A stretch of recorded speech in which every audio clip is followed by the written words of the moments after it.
बिहार में भी मदरसों की जांच होनी चाहिए, मस्जिदों की जांच होनी चाहिए। देश में जितनी भी मॉब लिंचिंग चाहे मुसलमानों का हुआ हो या दलितों का हुआ हो, इस देश के अंदर जितनी भी मॉब लिंचिंग है और मॉब लिंचिंग करने वाला 99% लोगों का ताल्लुकात संघ से है। ध्रुव सक्सेना जो आपका आईटी सेल का अध्यक्ष है भोपाल का, उसका तार जुड़ा होता आईएसआईएस से।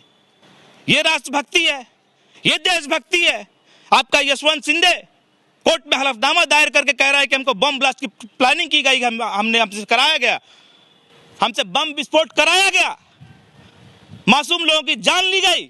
ये देशभक्ति है, आप इसको देशभक्ति कहते हैं? आप सार्वजनिक मंच से अगर भाषण देकर चले जाते हैं, कहते हैं यहाँ हो रहा है, वहां हो रहा है। अरे कहाँ हो रहा है? एग्जैक्ट बताइए कहाँ हो रहा है, जगह बताइए कहाँ हो रहा है। मैं भी चलूंगा आपके साथ और वहां पे सबसे पहला ताला मैं मारूंगा।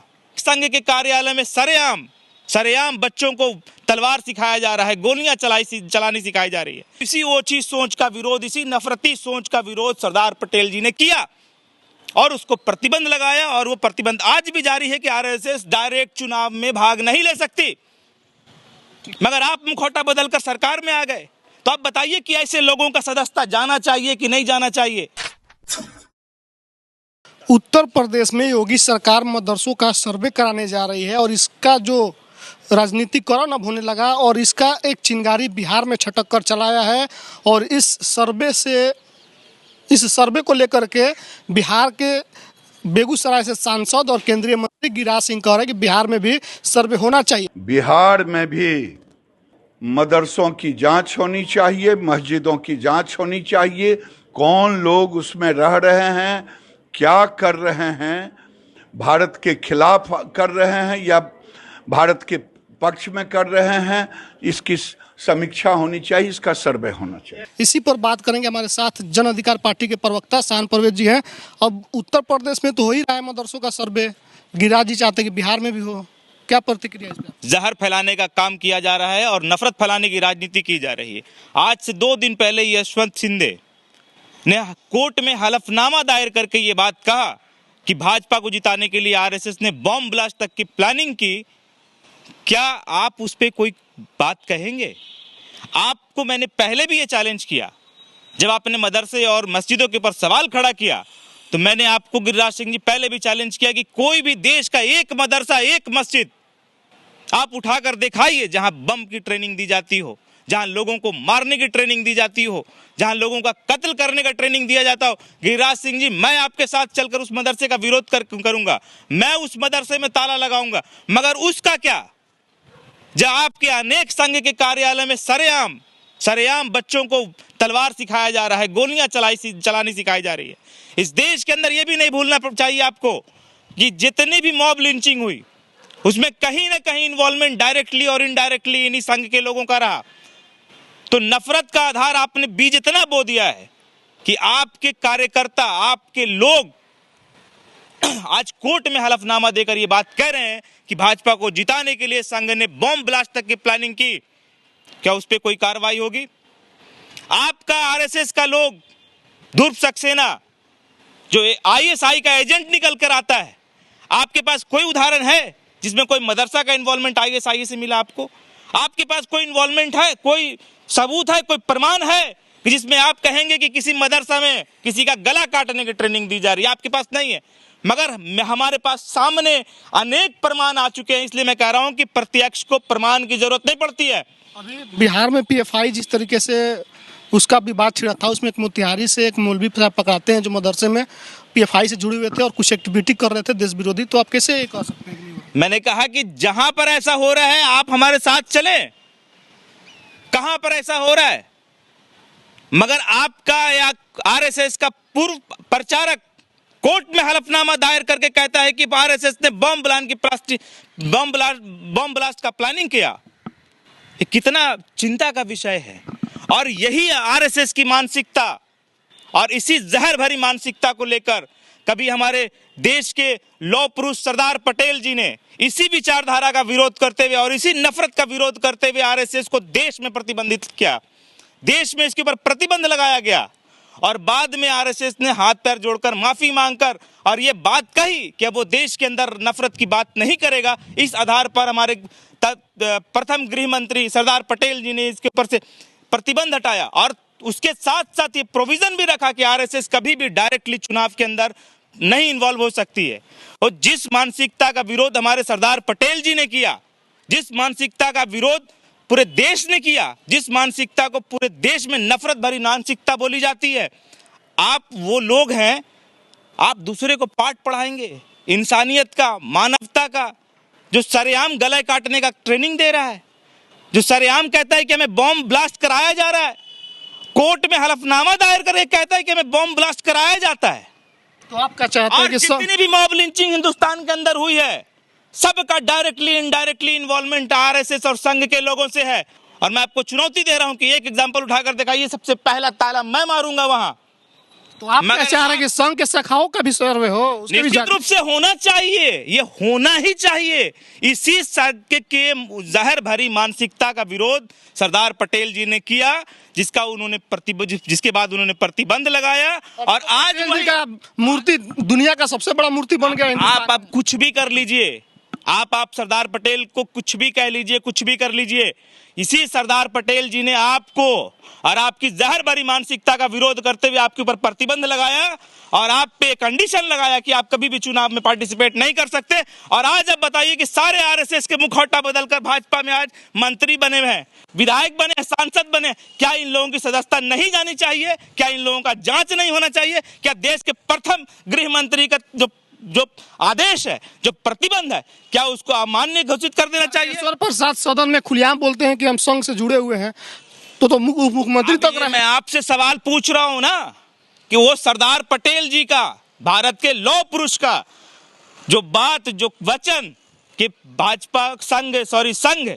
कभी भी पार्टिसिपेट नहीं कर सकता है चुनाव में, और आज अगर सदन के अंदर कोई सदन में उप मुख्यमंत्री किसी राज्य का ये खड़ा होकर कहता है कि मेरा संबंध है, किसी केंद्रीय मंत्री ये खड़ा होकर कहते हैं कि मेरा संघ से संबंध है, क्या उनकी सदस्यता नहीं जानी चाहिए? क्या उनकी सदस्यता रद्द नहीं होनी चाहिए? अब तो संघ राष्ट्रवादी हो गया है, राष्ट्र के लिए काम करता है। ये बात तो शुरू से कह रहे हैं, ये बात उन्होंने शुरू से कहा, यही राष्ट्रवादिता है कि ध्रुव सक्सेना जो आपका आईटी सेल का अध्यक्ष है भोपाल का, उसका तार जुड़ा होता आईएसआईएस से।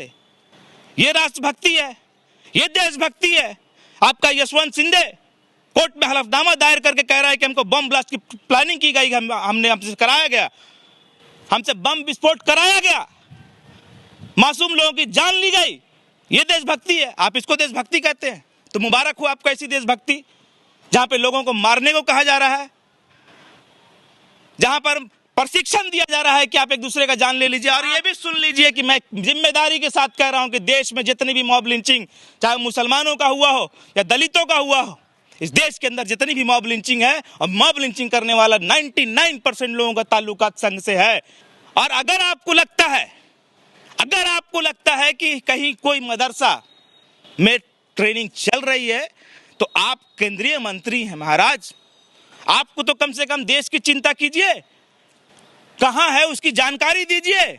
ये सरकार आपकी, इंटेलिजेंस आपके पास जानकारी है और आप इंटेलिजेंस को नहीं दे रहे हैं जानकारी। आप केंद्रीय मंत्री हैं, किसी मदरसे में अगर ऐसी घटना हो रही है, ऐसी प्रशिक्षण चल रही है, हमारे देश के केंद्रीय मंत्री को ये बात पता है और उसके बाद हमारे इंटेलिजेंस को ये बात नहीं पता चल पाता है, तो कहीं ना कहीं उनका कनेक्शन, उन आतंकवादियों की जो ट्रेनिंग देने वाले लोग हैं, उनका कनेक्शन निश्चित रूप से गिरिराज सिंह जी से साबित होता है। क्या होता है मदरसों में, अगर हम जानना चाहें, लोग जानना चाहें कि अगर आप बोले कि जांच नहीं हो, ट्रेनिंग नहीं दी, जांच कराइए ना। होता क्या? जांच कराइए। मैंने कहा क्या मिले? अगर जांच हो गया तो क्या? आप जांच कराइए, आप जांच कराइए। और आप एक देश के, हमारे देश के गृह मंत्री को इस बात की जानकारी है कि किसी जगह पर मदरसे में ट्रेनिंग दी जा रही है, आतंकवादी बनाने की ट्रेनिंग दी जा रही है। हमारे देश के गृह मंत्री को पता है, मगर हमारी सरकार को पता नहीं है, हमारे इंटेलिजेंस को पता नहीं है। तो बताइए कि ऐसे गृह मंत्री को होना और ना होना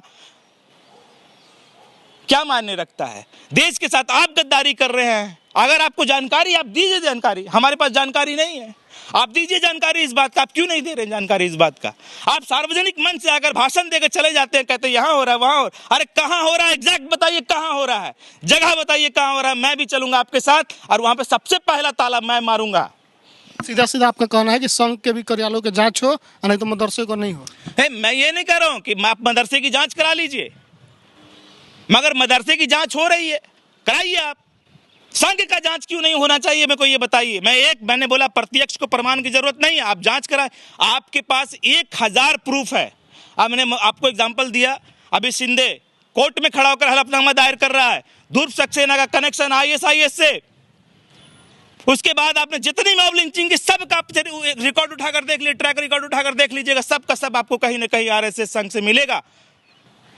सारे जहरीले बयान बात करने वाले नेता, सारे का ताल्लुकात कहीं ना कहीं संघ से मिलेगा। और मैं इसी संघ की सोच को मैं याद दिला देना चाह रहा हूं कि मैं इसी सोच का विरोध करता हूं, जिस सोच का विरोध कभी हमारे लौह पुरुष सरदार पटेल जी ने किया और इस सोच पर प्रतिबंध लगाया और इस सोच को चुनाव से बाहर रखने का फैसला लिया। आज ये मुखौटा बदलकर ये सारे लोग, कोई मंत्री हैं, कोई मुख्यमंत्री बने, कोई विधायक बने बैठे, क्या इन लोगों पर अभी भी निश्चित रूप से ये कार्रवाई होनी चाहिए कि नहीं होनी चाहिए? क्या हमें अपने लौह पुरुष सरदार पटेल की प्रतिबंध को भूल जाना चाहिए? ऑन रिकॉर्ड स्टेटमेंट है उनका और उन्होंने प्रतिबंध लगाया, ये ऑन रिकॉर्ड है और वो प्रतिबंध आज भी जारी है, क्योंकि आप डायरेक्टली चुनाव में इन्वॉल्व नहीं हो सकते। ये उस प्रतिबंध का एक कड़ी है। आप इसको नकार दीजिए, मैं प्रमाण कर दूंगा। आप आइए गिरिराज सिंह जी, खुले आम बहस कीजिए हमसे, आइए आप। और आपके पास अगर जानकारी है किसी मदरसे में कि ट्रेनिंग हो रही है, आप केंद्र में केंद्रीय मंत्री हैं, आप सरकार का हिस्सा है, सरकार आपकी है, तो आपने कार्रवाई क्यों नहीं कराई? आपको क्यों लग रहा है कि टारगेट किया जा रहा है? देश हित में भी तो हो सकता है कि कहीं कुछ चल रहा हो एक्टिविटी, जांच हो जाए। आप बोल रहे हैं बार बार जांच कराइए, लेकिन मैं जिस सोच की बात कर रहा हूं, जिस मानसिकता की बात कर रहा हूं, जिस पे प्रतिबंध लगाने की बात कर रहा हूं, जिस पे प्रतिबंध लगा हुआ है, उस मानसिकता की बात कर रहा हूं। उस सोच का, उस विचारधारा का काम है कि उसको देश के अंदर नफरत फैलाना, देश की एकता को तोड़ देना। और ये कोई आज की बात नहीं है। गिरिराज सिंह तो इसका छोटा सा प्यादा है। ऐसे ऐसे कई लोग आए, कई लोग गए और कई लोग आएंगे। और इसी कारण से, इसी सोच के, इसी ओझी सोच का विरोध, मैं बार बार कह रहा हूं, इसी ओझी सोच का विरोध, इसी नफरती सोच का विरोध सरदार पटेल जी ने किया और उसको प्रतिबंध लगाया। और वो प्रतिबंध आज भी जारी है कि RSS डायरेक्ट चुनाव में भाग नहीं ले सकती। मगर आप मुखौटा बदलकर सरकार में आ गए, तो आप बताइए कि ऐसे लोगों का सदस्यता जाना चाहिए कि नहीं जाना चाहिए? क्या हमारे देश के लौह पुरुष का प्रतिबंध जो लगाया गया, प्रतिबंध जो हमारे देश के प्रथम गृह मंत्री का लगाया गया प्रतिबंध, उसको समाप्त कर दिया गया? वो अमान्य हो गया, उसका मतलब खत्म हो गया। तो आप बताएं कि इस देश में सरदार पटेल को कौन मान रहा है? आप मान रहे हैं या हम मान रहे हैं? सरदार पटेल की ऊंची मूर्ति बना देने से सरदार पटेल की विचारधारा आप नहीं स्वीकार कर सकते। सरदार पटेल की विचारधारा थी, देश की एकता और अखंडता को उन्होंने कायम रखा। आज भारत का जो नक्शा है, अखंड भारत का नक्शा, ये सरदार पटेल की देन है। आप इसको तोड़ना चाहते हैं, आप इसको बर्बाद करना चाहते हैं, आप सरदार पटेल की सोच से नहीं हो सकते। ठीक है, हमारे साथ जन अधिकार पार्टी के प्रवक्ता शान परवेज थे। इनका साफ तौर पे कहना है कि मदरसों की जांच कराइए, लेकिन उससे पहले संघ के जितने भी शाखाएं चल रही हैं उसकी भी जांच होनी चाहिए, क्योंकि वहां से लगातार नफरत फैलाया जा रहा है। बाकी आपकी जो प्रतिक्रिया है कमेंट बॉक्स में लिखिए, फेसबुक देख रहे शेयर कर दीजिए, यूट्यूब पे देख चैनल को सब्सक्राइब कीजिए। धन्यवाद।